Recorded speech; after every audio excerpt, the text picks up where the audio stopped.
Alright, so the next thing I want to show you is my bike. I've got a couple of new things to show you with it.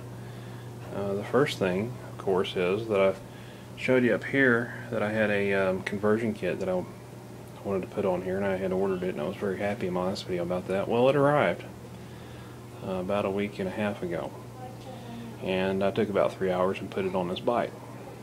So here it is. That back wheel right there was part of the kit, and the battery, which you can see right here, and this back rack right here that the battery fits into, but this wheel was part of it too. The free wheel I bought separate and had to put on there. Now, as far as the power, of course, it comes from the battery. This, of course, is the Curry Technologies Electro Drive.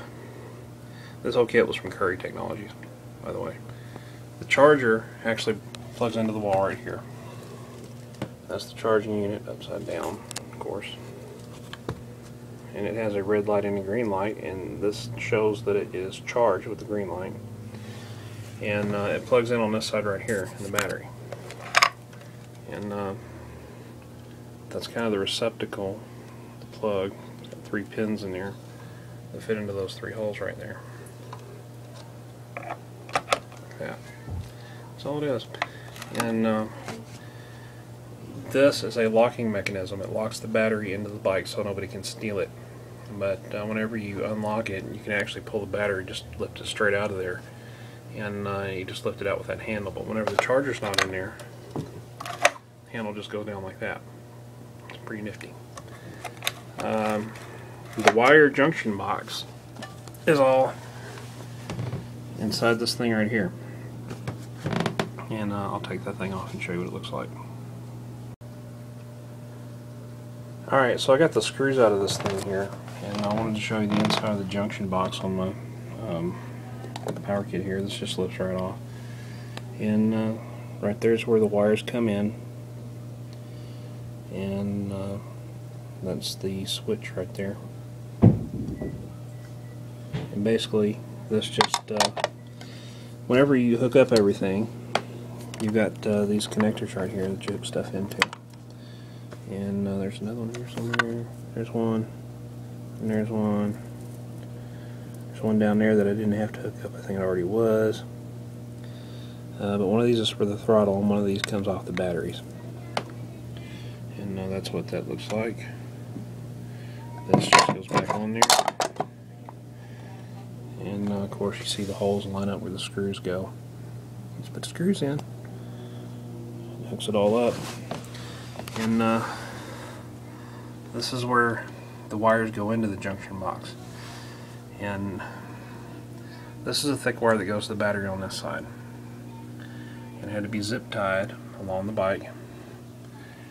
And it goes right up into the bottom here, where this receptacle is, where the battery sits into to make its connections to work. I'll show you what the other, because I don't have a battery on this other side. And by the way, these things are freaking heavy. There's what the receptacle looks like when it slides in. Right here. Just like that. And that is the motor, which is chain driven. Okay. There you go. Another shot of that receptacle there. And there's the wire that comes out of there. And it is zip tied along with the motor wire. It is zip tied up along this side. And goes into the junction box. Okay. Oops.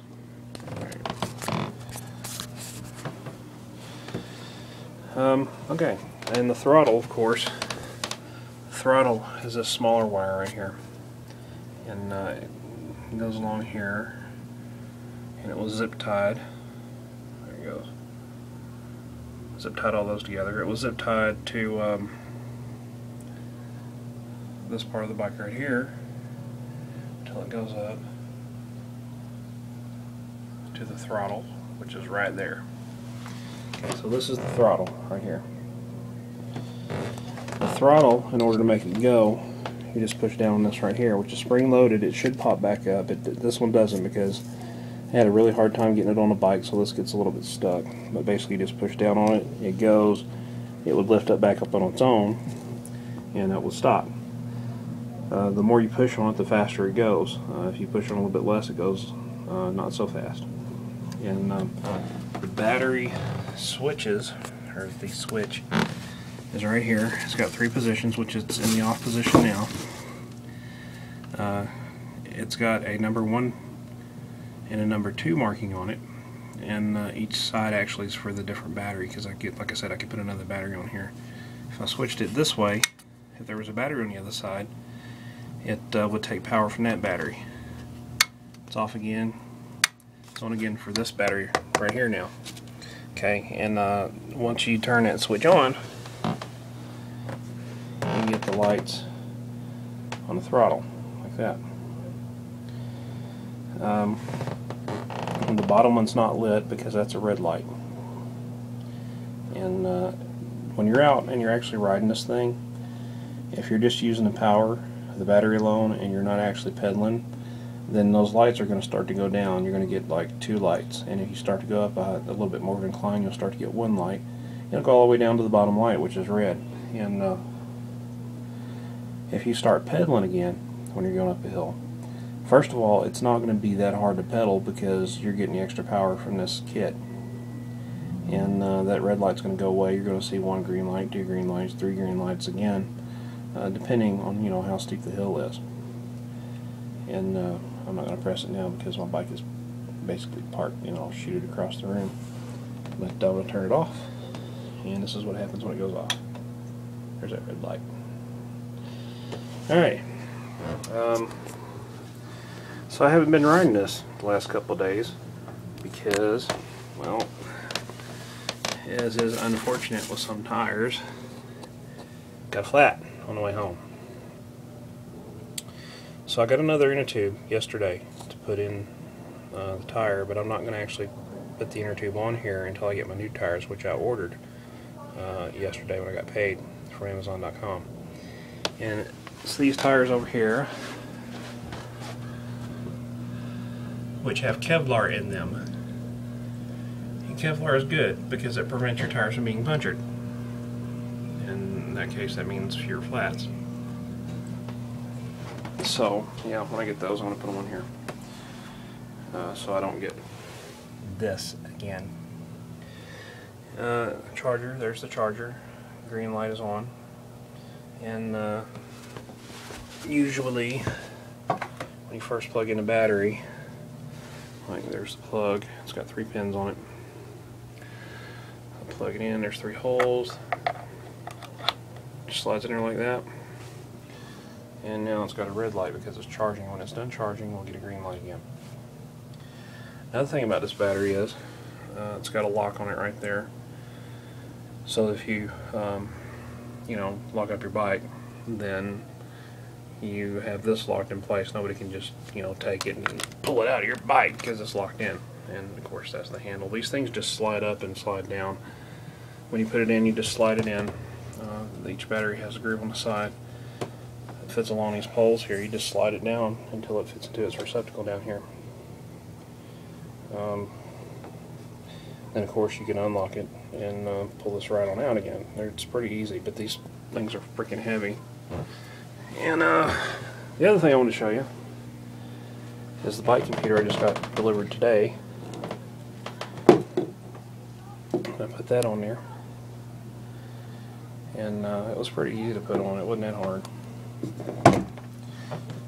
And all I did basically was zip tie it on. That's all you had to do. It came with zip ties. It's got special little slots in there for zip ties. And this is the wire that comes out of it. It's not really that thick of a wire. I had to zip tie it to, of course there was a bunch of extra wire that I had to zip tie on there because I didn't want it dangling around. But the wire basically goes to a sensor, which is right there. And what that sensor does is it picks up this magnet right here, this right here, that every time it goes around, I guess it picks it up and it counts as a rotation. And I had to set the computer for the 26-inch tires, which is what this is. And I haven't used it yet because, like I said, I just got it today and I had to flat yesterday on the way home from work. And I guess whenever I start riding again, I'll have to recalibrate this thing, because I think that it's supposed to pass within 1.5 millimeter. The magnet is from the sensor, and it's a little bit further than that. But I'll try it and see if it works the way it is now. If not, I'll move it down until it gets a little bit closer. I don't think I ever mentioned these things before or not, but these are my valve stem covers, and what happens is they light up. I don't know if you see that. See? They light up so that whenever the tire goes around, they're lit more often, and that means that you can actually see me from the side, which is also the purpose of those reflectors right there. That didn't stick too well. So that's kind of the update on my bike so far. I'm going to get some more stuff for the bike that I'm going to put on there that I ordered, and I'm just waiting for them to be delivered. That's a little air pump that I'm probably going to mount right here. This is a bike trailer hitch or receiver, let's see, what is that? Type A hitch coupler. That's what it is, a hitch coupler. So that is probably going to go down by the motor. I'm hoping that it's going to work because it's a pretty big motor in the way. And the bike trailer, which I have not ordered yet, is that one. And as you can see, it just kind of fits up there behind the wheel on that bolt. This is a bike horn. That's the horn. That is the switch right there. It's 150 decibels. I'm going to use it to replace the bell that I used to have on here that you can see I took off. I'll give that bell to my little girl when she gets a bike. But yeah, 150 decibel horn. People should be able to hear me. And of course the tires I've got ordered and coming. That's a new seat. It's a comfort seat. It's even got its own butt grooves built in. This is a little bungee net that I'm going to put on my bike, because I'm not sure if I'm going to keep using that milk crate back there or not. I noticed that when I had my bags on there, I could not charge the battery at all. But I can kind of lift it up with bungee cords attached to the crate, as long as I don't use zip ties to attach the crate, because then I can't move, and I can't move that handle up so I can plug the charger in. And of course these things right here, which is anti-fog spray, because I got a set of goggles that as soon as I put them on when it snowed last time, they just fogged up. I almost ran into the back of a car, and that really sucked. So yeah, anyway, that is my update for this week. I hope you guys enjoyed it. I have really enjoyed this kit since I've had it, except when I can't use it because of the flat tire. Flat tires, they suck. They really do. So anyway, I don't regret the kit. I love it. And if you guys have bikes out there, then maybe you'll get one too. Alright guys, I will talk to you later. Bye.